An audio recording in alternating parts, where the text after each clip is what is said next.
Gonzalo Taboada, que es politólogo y director de, bueno, de la sastrería, ¿no? La sastrería, que estás trabajando con Raúl Timerman, ¿no? Con Raúl Timerman y con Juan Carlos Malagoli. Bien. Así es. Bien, escenario político. ¿Cómo podemos hacer un corte transversal?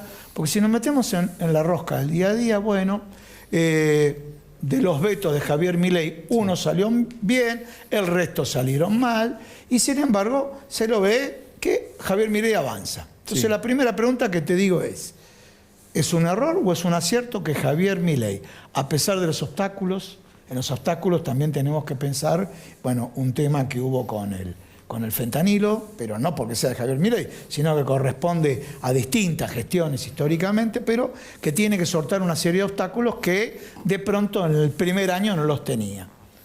A pesar de todo, ¿sigue con mucho empuje? Sí, sigue con mucho empuje y sigue siendo el protagonista, evidentemente, de la política argentina.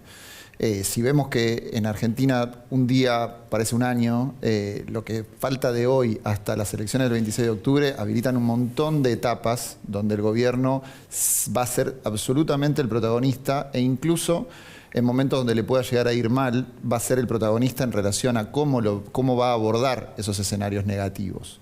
En el corto plazo, que es lo que estamos viviendo hoy por hoy, están las votaciones en el Congreso, que claramente en función de una representación baja que tiene de diputados propios y también de diputados de alianzas electorales también, que se ha nutrido mucho ahora en función del cierre de alianzas para la elección del 26 de octubre, hace que tenga un corto plazo negativo, un mediano plazo muy probablemente también negativo con las elecciones de Corrientes, que se definirán también en septiembre, porque el balotaje de Corrientes se va a definir el 21 de septiembre. Y entonces ya me dejas con la ansiedad. ¿Y la de Buenos Aires qué pasa? Y la de septiembre, de 7 de septiembre, muy probablemente sea una elección donde el peronismo vaya a tener el mejor resultado del año en función de entender que el 26 de octubre va a tener una elección con menor capacidad electoral que la del 7 de septiembre. O sea que ya anticipás que septiembre va a ser un número más favorable que octubre para Fuerza Patria. Para Fuerza Patria, la única manera de que haya una chance de que haya octubre tiene que haber septiembre. Y si no hay septiembre, octubre no va a haber chances. Bien.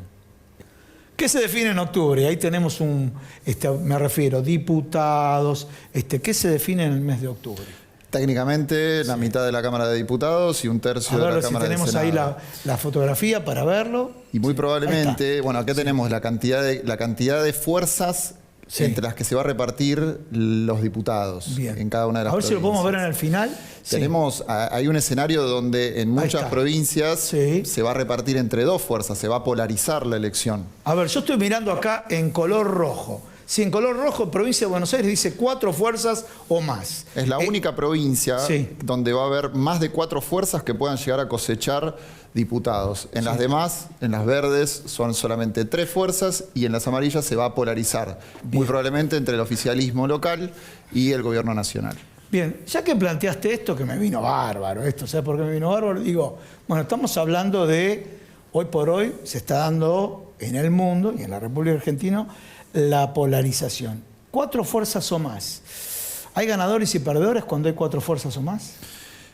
Claramente las 2 primeras son las ganadoras porque muy probablemente se lleven la mayor cantidad de diputados, como va a pasar en la provincia de Buenos Aires. ¿Las 2 primeras va a ser Pareto, se llevan el 80%? Tranquilamente. Si pensamos que hay una elección muy probablemente rondando en un empate en los 40 puntos entre el peronismo, Fuerza Patria y la Libertad Avanza. Ese número están manejándolo con ese grado de aproximación. Va a ser muy polarizada la elección en la provincia de Buenos Aires, lo cual hace que se divida entre pocos. Y eso va a también ser lo que va a marcar muy probablemente la próxima composición del Congreso, sobre todo en diputados, donde va a haber 2 grandes bloques, el del peronismo y el del gobierno nacional, de la Libertad Avanza, y un espacio en el medio de votos oscilantes, que nosotros determinamos, según su conducta, que va a achicarse muchísimo. Pensá que el 60% de lo que nosotros consideramos votos oscilantes se renueva en octubre. Bien, esos votos oscilantes y la participación de esta agrupación de gobernadores, me refiero a la fuerza de la provincia. Mira, muy probablemente, como dijo Cristina antes de la elección del 2023, hablando de que se iba a dividir en tercios, muy probablemente la lógica de los tercios se vuelva a recomponer de cara al 2027. Con este reseteo. 27. 2027. No ahora. No ahora, pero ahora es el germen de ese nuevo tercio. El nuevo tercio se va a componer con los provincialismos, con los gobernadores. Pregunta, si el provincialismo tiene el 2%, ¿tiene alguna esperanza de volver a pelear al 27%? Pero es que muchos provincialismos son muy potentes electoralmente. Pensá que tenés el grito federal como un primer intento de organización de gobernadores. Sí. Pullaron con la provincia de Santa Fe, va a ser potente electoralmente. Ignacio Torres en la provincia de Chubut, también. Yarlora en la provincia de Córdoba, más allá de que pueda llegar a tener difícil ganar la elección, también va a ser relevante. Y si hablamos de provincialismos por fuera de lo que es este grito federal, Rolo Figueroa en Neuquén, Bere Tilnec en Río Negro. Sí. Hay mucha fuerza de los gobernadores que hoy por hoy están sueltos, pero que si llegan a tener una postura conjunta, se pueden volver un tercio más que relevante y ese nuevo tercio que va a disputar la política de cara al 2027. Bien. Me quedé pensando, pero me quedan 4.000 preguntas y el programa, los tiempos son breves, pero está muy bueno el planteo de escenarios.